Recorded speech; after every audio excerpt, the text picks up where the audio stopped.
اللہ تعالیٰ کا فرمان ذیشان ہے قرآن پاک کے اندر کہ یا ایھا الذین آمنوا اتقوا اللہ وکونوا مع الصادقین، اے ایمان والو ڈرو اللہ سے اور سچوں کے ساتھ ہو جاؤ۔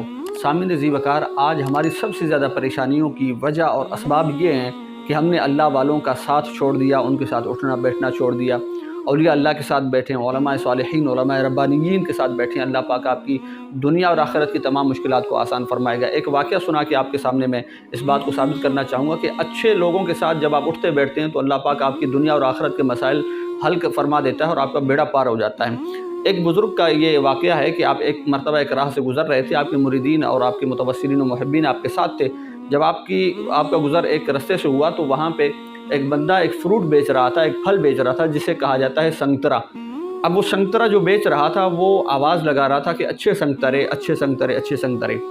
اب جب یہ اللہ والے وہاں سے گزرے، اب ان کی جماعت جب وہاں سے گزری تو یہ جو اللہ والا ہے، نیک تھا، صالح شخص تھا، انسان تھا، جب وہ آواز اس کے کانوں کے اندر پڑی نا، اچھے سنگترے، تو اللہ والوں کی سوچ کا عالم دیکھیں کہ وہ کہاں سوچتے ہیں۔ وہ آواز آپ کے کانوں میں پڑنی تھی کہ آپ بے ہوش ہو کر غش کھا کر وہاں گر پڑے۔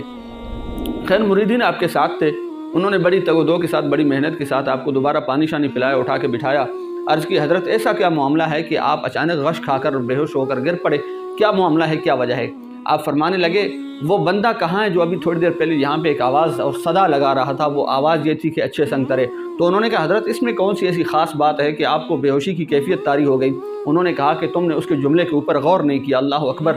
وہ جملہ کیا ہے؟ وہ اللہ والے فرماتے ہیں کہ اچھے سنگ ترے، یعنی جو اچھوں کے ساتھ جڑ گیا، جو اچھوں کی صحبت میں چلا گیا، ان کے دامن کو تھام لیا، اللہ تعالیٰ نے اس کے بیڑے پار فرما دیے۔ تو اسی طرح ایک شاعر کا کہنا ہے کہ چنگیاں چنگیاں نا لال اور یاریاں، مشکلاں آسان ہو سنساریاں۔ اللہ پاک ہمیں اپنوں سچوں کی اور اپنے پیاروں کی صحبتیں اور ان کی غلامی نصیب فرمائے، آمین۔